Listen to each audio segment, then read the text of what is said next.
Hello everyone, welcome back to our YouTube channel Infinite Solutions. So students, आज की इस video में हम डिस्कस करेंगे कुछ स्पेशल टाइप्स की मैट्रिसेस, जैसे आइडेम्पोटेंट मैट्रिक्स है, इन्वोल्यूटरी मैट्रिक्स है, ऑर्थोगोनल मैट्रिक्स है, परमुटेशन मैट्रिक्स है, नीलपोटेंट मैट्रिक्स है। इन सबको अपन कुछ स्पेशल टाइप की मैट्रिसेस है जिनकी स्पेशली प्रॉपर्टी होती है, इनकी कुछ स्पेशल एग्जांपल्स होते हैं। तो स्टूडेंट्स, इन स्पेशल टाइप की मैट्रिसेस से जो सीएसआईआर नेट है, या फिर अपन कहीं कुछ गेट की जो एग्जाम है उसमें इनमें अधिकतर idempotent matrix, involutory matrix, nilpotent matrix से क्वेश्चन पूछा जाता है। तो स्टूडेंट्स, आज की इस वीडियो में हम है वो आइडेम्पोटेंट मैट्रिक्स को देखेंगे।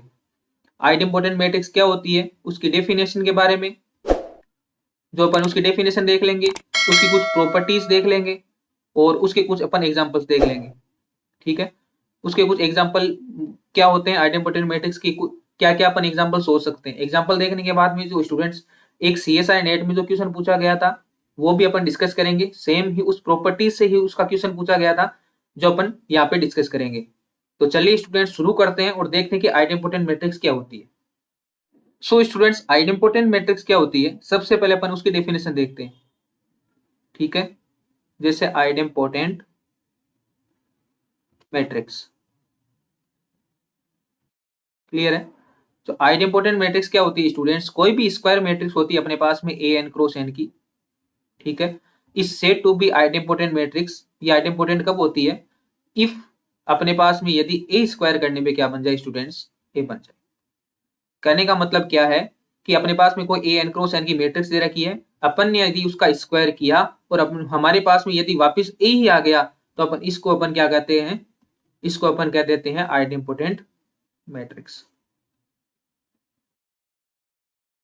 ठीक है, इसको अपन आइडेम्पोटेंट मैट्रिक्स कहते हैं। सो ए स्क्वायर बराबर ए से अपने पास में क्या निकलेगा, इससे हमारे पास आ जाएगा ए स्क्वायर बराबर ए का मतलब है A square minus A is equals to 0। ठीक है, मतलब कि ए यदि मैं इसमें पुट करूं तो उसका स्क्वायर माइनस ए करने पे अपने को 0 मिलता है। तो ये अपने को एनिलेटिंग पॉलिनोमियल नहीं दे देगा।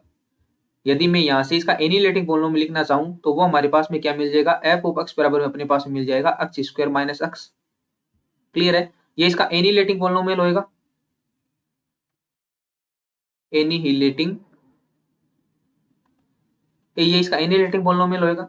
अब हमको पता है कि कोई भी मिनिमल पॉलिनोमियल है, ठीक है, कोई भी मिनिमल पॉलिनोमियल है किसी मैट्रिक्स का, वो पक्का एनिलेटिक पॉलिनोमियल को डिवाइड करता है। ये प्रॉपर्टी हमने लीनियर में पढ़ी हुई होती है। कहने का मतलब क्या है कि जो मिनिमल पॉलिनोमियल है इसका, मिनिमल पॉलिनोमियल अक्स यदि मैं लिखूं तो वो पक्का एक्स स्क्वायर माइनस एक्स को तो डिवाइड करेगा।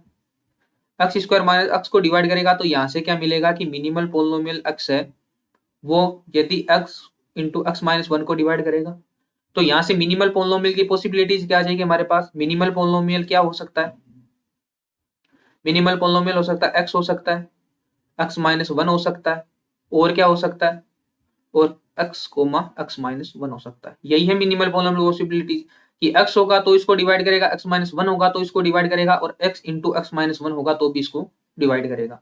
क्लियर है स्टूडेंट्स। तो यहां से अपने को क्या पता लगा, यहां से अपने को पता लगा कि मिनिमल पोलिनोमियल कुछ भी हो, मिनिमल पोलिनोमियल चाहे एक्स हो या एक्स माइनस वन हो या एक्स और एक्स माइनस वन हो, यही पॉसिबिलिटीज है। तो इसकी आइगन वैल्यूज के बारे में मैं नहीं कह सकता क्या। ठीक है, जैसे अपन कहें कि हमारे पास में मिनिमल पोलिनोमियल होता है, जो भी अपने पास में मिनिमल पोलिनोमियल आता है, मिनिमल पोलिनोमियल सारी आइगन वैल्यूज के फैक्टर कंटेन करता है। तो जो मिनिमल पोलिनोमियल के देख के अपन आइगन वैल्यूज नहीं बता सकते, तो इसका पहला रिजल्ट स्टूडेंट्स यहां से यही बनता है कि इसकी आइगन वैल्यूज होती है ना आइडेम्पोटेंट मैट्रिक्स की। ठीक है, eigen values of an idempotent matrix is either zero और वन। क्लियर है कि आइडेम्पोटेंट मैट्रिक्स की जो आइगन वैल्यू है वो या तो जीरो होगी या अपने पास में वन होगी। वो कैसे पता लगा, वो अपने को पता लगा इस मिनिमल पोलिनोमियल को देखे कि या तो एक्स आएगा तो आइगन वैल्यू जीरो, वन आएगी तो आइगन वैल्यू वन, या ये आएगा तो आइगन वैल्यू जीरो और वन, क्योंकि मिनिमल पोलिनोमियल तो सारे आइगन वैल्यू के फैक्टर कंटेन करता है। सो पहला रिजल्ट तो स्टूडेंट ये होगा कि आइगन वैल्यू इसकी क्या होगी, या तो जीरो होगी या फिर वन होगी। तो आइगन वैल्यूज से अपने क्या पता लगा सकते हैं, आइगन वैल्यू से अपन पता लगा सकते हैं कि इसका डिटरमिनेंट क्या होगा। यदि आइगन वैल्यू 0 आ गई तो डिटरमिनेंट पक्का 0 हो जाएगा, और यदि केवल आइगन वैल्यू 1 आ गई तो डिटरमिनेंट क्या हो जाएगा 1, क्योंकि प्रोडक्ट ऑफ आइगन वैल्यूज क्या होता है, डिटरमिनेंट होता है स्टूडेंट्स। तो यहाँ से डिटरमिनेंट और इसका पता लग गया अपने को कि या तो 0 हो सकता है या 1 हो सकता है। ठीक है, नेक्स्ट स्टूडेंट अपन इस मिनिमल पॉलिनोमियल से क्या देख सकते हैं, अपने को पता लगा मिनिमल पॉलिनोमियल है वो हमेशा यही आएगा, इसके अलावा कुछ नहीं आ सकता। सो स्टूडेंट यहाँ से मैं देख सकता हूँ कि मिनिमल पॉलिनोमियल हमेशा ही लीनियर है, हमेशा ही लीनियर फैक्टर में कंटेन है, या तो x है या x-1 है या x-1 है। तो स्टूडेंट्स अपन एक रिजल्ट पढ़ते हैं कि यदि minimal polynomial linear factor contain करता है तो मैट्रिक्स है वो हमेशा ही डायगोनलाइजेबल होती है। तो यहाँ से एक रिजल्ट बन जाएगा अपने पास में कि A इज डायगोनलाइजेबल।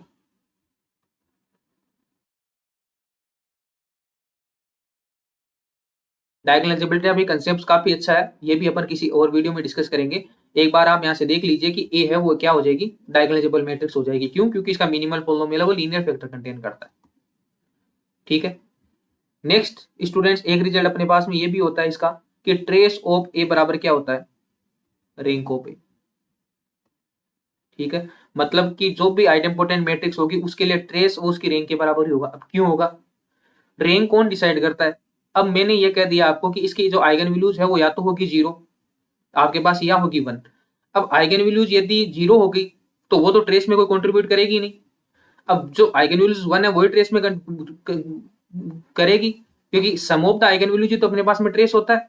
तो यानी जो जो 1 आइगन वैल्यूज होगी वही तो ट्रेस में कंटेन करेगी और वही अपने को रैंक देगी। 0 आइगन वैल्यूज तो अपने को रैंक में क्या ही कंट्रीब्यूट करेगी, 0 रोज तो नॉन 0 रोज ही करेगी। तो यहां से अपने को पता लग जाता है उसका ट्रेस उतना ही होगा जितना उसकी रैंक होगी। क्लियर है। नेक्स्ट एक अपने पास में ये भी रिजल्ट आ जाता है इसका, अपने यदि लिखना चाहें कि जो रैंक ऑफ ए है, ठीक है, प्लस जो रैंक ऑफ आइडेंटिटी माइनस ए है। ठीक है, ये भी रिजल्ट एक बार होता जाता है, ये स्टूडेंट्स हमेशा एन के बराबर होता है। एन क्या है, ए एन क्रॉस एन की जो मैट्रिक्स है ना उसके ऑर्डर के बराबर। क्लियर है स्टूडेंट्स, ये जो 5 रिजल्ट है ये बहुत ही इंपॉर्टेंट रिजल्ट है। ये पांचों रिजल्ट आपको अच्छे से तरीके से याद होने चाहिए और अच्छे तरीके से समझे होने चाहिए। बहुत ही इंपॉर्टेंट रिजल्ट है, इन रिजल्ट से ही अधिकतर क्वेश्चन पूछा जाता है आइडेंटिपोटेंट मैट्रिक्स का। क्लियर है, तो अब थोड़ी सी अपन एग्जांपल देख लेते हैं इसके, आइडेंटिपोटेंट मैट्रिक्स के एग्जांपल क्या होते हैं। तो स्टूडेंट्स यदि एग्जांपल की मैं बात करूं, ठीक है, एग्जाम्पल की मैं बात करूं तो सबसे पहला एग्जाम्पल अपने पास में निकल के आता है, यदि मैं ए बराबर 0 मैट्रिक्स ले लूं। 0 मैट्रिक्स क्या होती है, 0 होती है। ए स्क्वायर में 0 करूंगा तो क्या बनेगा 0, यानी कहने का मतलब ए स्क्वायर बराबर क्या आ जाएगा, ए आ जाएगा। यानी ए बराबर 0 हमेशा ही क्या बनेगी अपने पास में, आइडेंटिपोटेंट मैट्रिक्स बनेगी। नेक्स्ट स्टूडेंट्स मैं ले लूं आई मैट्रिक्स। आई मैट्रिक्स मतलब आइडेंटिटी मैट्रिक्स, यदि मैं आपको 2x2 में दिखाऊं तो ये मैट्रिक्स, इसका आइडेंटिटी का स्क्वायर हमेशा आइडेंटिटी होएगा, ये भी अपने पास में आइडेंटिपोटेंट मैट्रिक्स बनेगी। थर्ड स्टूडेंट्स मैं ले लूं ये 1 ले लूं, 0 ले लूं, 0 ले लूं, 0 ले लूं, ले लिया, ये भी तो अपने पास में यही बनेगी यदि ए में ये लूं। तो कहने का मतलब क्या है, अपने पास में आ जाता है इसका जनरल एग्जांपल की डायगोनल मैट्रिक्स। यदि मैं आपको कहना चाहूं कि general example diagonal matrix such that, ठीक है, diagonal entries, diagonal entries are, diagonal entries are 0 और 1। कहने का मतलब है कि कोई भी मैट्रिक्स जिसकी डायगोनल एंट्रीज या तो 0 हो या फिर 1 हो तो वो कैसी मैट्रिक्स होगी स्टूडेंट्स, वो मैट्रिक्स होगी अपने पास में आइडेंटिपोटेंट मैट्रिक्स। क्लियर है। एक और एग्जांपल यदि मैं लेना चाहूँ आपके पास में तो एक आ जाएगा 1 1 0 0। ठीक है, ये भी अपने पास में आइडेंटिपोटेंट मैट्रिक्स है। तो ये कुछ जो है स्टूडेंट्स वो इंपॉर्टेंट एग्जांपल है आपके पास में। एक और यदि एग्जांपल लेना चाहूँ, जैसे मैं 2x2 में सबसे पहले बात करूं तो 2x2 में सबसे पहले मैं बात करूंगा आपके पास में इस एग्जांपल की 1/2 1/2 1/2 एंड 1/2। इसका स्टूडेंट्स आप स्क्वायर करोगे आपके पास में ये मैट्रिक्स मिलेगी, यानी आइडेंटिपोटेंट मैट्रिक्स है। सिमिलरली आप स्टूडेंट्स 1/3x3 में बात करोगे तो आप ऐसे लिख सकते हो। ठीक है, यहाँ भी 1/3, यहाँ भी 1/3, यहाँ भी 1/3, एक रो 1/3 की ओर आ जाएगी। क्लियर है। सिमिलरली यदि हम इसको n क्रॉस n में एक्सपेंड करना चाहें तो कैसे करेंगे, आप ऐसे लिख दो 4x4 के तो 1/4 1/4 1/4 लिख देना, और यदि 5 के तो 1/5 1/5 1/5 लिख देना। तो स्टूडेंट्स जो ये है, ये भी क्या है स्टूडेंट्स, एक n क्रॉस n की मैट्रिक्स है जो कि स्टूडेंट्स अपने पास में आइडेंपोटेंट निकल के आती है। क्लियर है? एक स्टूडेंट्स अपने पास में बहुत ही इंपॉर्टेंट रिजल्ट निकल के आता है स्टूडेंट्स, वो क्या है, वो है हमारे पास में कि यदि मैं कहूं आपको एक तो रैंक 1 मैट्रिक्स, ठीक है, विद ट्रेस इक्वल्स टू 1। कहने का मतलब क्या, जिसकी रैंक भी 1 हो और जिसका ट्रेस भी 1 हो, स्टूडेंट्स ये मैट्रिक्स हमेशा ही आइडेंपोटेंट मैट्रिक्स होती है। बहुत ही इंपॉर्टेंट रिजल्ट है स्टूडेंट्स ये अपने पास में कि rank 1 matrix with trace 1 is an idempotent matrix. Clear है? तो ये कुछ एग्जांपल्स थे अपने पास में। इससे पहले अपन ने इसकी कुछ 4-5 प्रॉपर्टीज देखी थी, इससे पहले अपन ने इसकी डेफिनेशन देखी थी। तो होप सो ये आपको डेफिनेशन है, प्रॉपर्टीज, एग्जांपल बहुत अच्छे से क्लियर हो गए होंगे। तो स्टूडेंट्स अब अपन एक क्वेश्चन लेते हैं जो CSI नेट जून 2020 में पूछा गया, जो अपनी 26 नवंबर को एग्जाम हुआ था उसमें पूछा गया। तो वो क्वेश्चन देख लेते हैं स्टूडेंट्स। क्वेश्चन क्या था हमारे पास, चलो, let P be a square matrix such that P square is equal to P।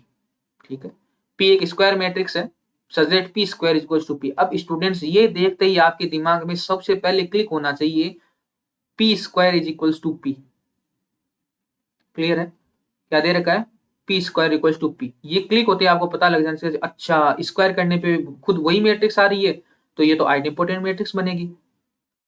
और आइडेंपोटेंट मैट्रिक्स दिमाग में क्लिक होते ही वो सारी प्रॉपर्टीज, ठीक है, आइगन वैल्यू 0 और 1 होता है, डिटरमिनेंट 0 और 1 होता है, ठीक है, यदि इसका ट्रेस बराबर रैंक होता है, ए डायगोनलाइजेबल होती है, rank of A plus rank of I minus A बराबर एन होता है, और सारा इसके जो एग्जांपल्स है, ए बराबर 0 है, ए बराबर 1 0 0 1 है, आइडेंटिटी मैट्रिक्स है, या फिर मैं कहूँ डायगोनलिटी जिसकी डायगोनल पे 1 और 0 पड़ा, सारे एग्जांपल सारे एक झट से दिमाग में आपके क्लिक हो जाने चाहिए। यदि आपके ऐसे क्लिक होते रहेंगे ना, तभी आप इस इक्वेशन को हैंडल कर पाओगे स्टूडेंट्स। क्योंकि आपके पास में एग्जाम में इतना टाइम नहीं रहेगा कि आप पी सोचोगे वहां पे, पी बना के देखो क्या बनेगा, फिर उसका स्क्वायर करोगे, पी नहीं बनेगा, फिर दूसरा एग्जांपल, तीसरा एग्जांपल लोगे, फिर आपको एक एग्जांपल मिलेगा, फिर आप उसको देखोगे, हाँ ये पी बन गया, ये कंडीशन सेटिस्फाई करा। स्टूडेंट्स आपके पास में इतना वहां पे टाइम नहीं रहता है, आपके पास में 2 या 3 मिनट रहते हैं ये क्वेश्चन को हैंडल करने के लिए वहां पे, और एग्जाम का प्रेशर भी उस 3 घंटे का रहता है। तो उसमें ज्यादा से ज्यादा क्वेश्चन करने के लिए आपको ये सारे रिजल्ट्स हैं स्टूडेंट्स, वो आपके दिमाग में क्लियर होने चाहिए। ठीक है, और ये तभी क्लियर हो सकते हैं जब आप इन सब की प्रैक्टिस करोगे। तो ठीक है स्टूडेंट्स, चलते हैं क्वेश्चन की तरफ। तो क्वेश्चन अपने पास P स्क्वायर बराबर P आ गया, तो अब मतलब आइडेंपोटेंट मैट्रिक्स आ गया। अब पूछा क्या है, वो आइडेंपोटेंट मैट्रिक्स का अपन बता देंगे। कह रहा ट्रेस पूछा है, तो trace of P is an irrational number. ठीक है, next word trace of P बराबर रैंक ऑफ P, ये लो, ये तो वही आ गया ऑप्शन। कह रहा है trace of P is equals to rank of P। Trace बराबर रैंक, यस, ये तो अपन ने अभी लिखा था, ट्रेस बराबर रैंक। आप कोई भी आइडेंपोटेंट मैट्रिक्स लेके आओगे इसके लिए तो ये सेटिस्फाई करेगा। क्यों करेगा, मैंने बता दिया, क्योंकि 0 तो को कंट्रीब्यूट करेगा नहीं, 1 ही करेगा, तो 1 ही ट्रेस देगा और 1 ही अपने को रैंक में कंट्रीब्यूट करेगा, दोनों बराबर होंगे इसमें। तो यानी कि ये ऑप्शन तो पक्का इसका करेक्ट निकलेगा, सेकंड ऑप्शन इज करेक्ट। ठीक है, trace of P is an integer, trace of P is an imaginary complex number. अब बता दो, अब ट्रेस में अपन क्या क्या होता है स्टूडेंट्स, ट्रेस होता है, यहाँ पे देखो आप, ठीक है, जो ट्रेस होता है वो होता है आपके पास में सम ऑफ आइगन वैल्यूज। ठीक है, अब मैंने अभी आपको बताया सबसे पहले कि इसकी जो आइगन वैल्यूज होती है वो या तो होती है 0 या होती है 1। क्लियर है?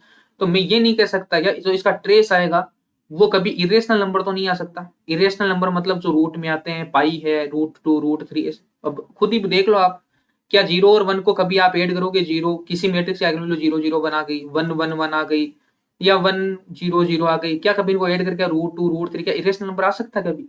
आपकी खुद की थिंकिंग है कि नहीं आ सकता कभी। क्या कॉम्प्लेक्स नंबर आयोटा, आयोटा इसकी आइगन वैल्यूज ही नहीं है कभी, इसके आइगन वैल्यू 0 और 1 है, क्या कभी इमेजिनरी कॉम्प्लेक्स नंबर आ सकता है? नहीं आ सकता। तो आपको ये तो देखते ही यदि आपको प्रॉपर्टी याद है तो फर्स्ट ऑप्शन और फोर्थ ऑप्शन तो गलत हो गए। इंटीजर, हाँ इंटीजर में 0 भी इंटीजर है, 1 भी इंटीजर है, यस इंटीजर आ सकता है, क्या दिक्कत है, 0 आ सकता है, 1 आ सकता है, 2 आ सकता है, जो भी आप मैट्रिक्स 3 × 3 के आइडेंटिटी को 3 आ जाएगा ट्रेस। लेकिन कभी कॉम्प्लेक्स नंबर और इरेशनल तो नहीं आ पाएगा, क्योंकि अपने को आइगन वैल्यूज पता है इसकी। तो स्टूडेंट्स इसके 2 ऑप्शन करेक्ट हो जाएंगे, सेकंड ऑप्शन और थर्ड ऑप्शन। केवल प्रॉपर्टीज से होने वाला क्वेश्चन था स्टूडेंट्स। तो मैं ऐसे कहूं यदि आपको प्रॉपर्टीज पता तो 20 से 30 सेकंड में आके इसका ऑप्शन लगा के आगे निकल सकते थे। तो होप सो स्टूडेंट्स आपको ये सारा कंसेप्ट आइडेंटिटी मैट्रिक्स का, ये जो क्वेश्चन मैंने करवाया वो आपको बहुत अच्छे से क्लियर हो गया होगा। मिलेंगे अपन एक नेक्स्ट वीडियो में इन्वोल्यूटरी मैट्रिक्स के साथ और देखेंगे इन्वोल्यूटरी मैट्रिक्स की डेफिनेशन, प्रॉपर्टीज, एग्जांपल्स ये सारे कैसे हो सकते थे और उसकी भी कुछ क्वेश्चन डिस्कस करें जो नेट में आए हुए। तो ओके स्टूडेंट्स, मिलते हैं नेक्स्ट वीडियो में, तब तक के लिए पढ़ते रहिए, खुश रहिए, नमस्कार।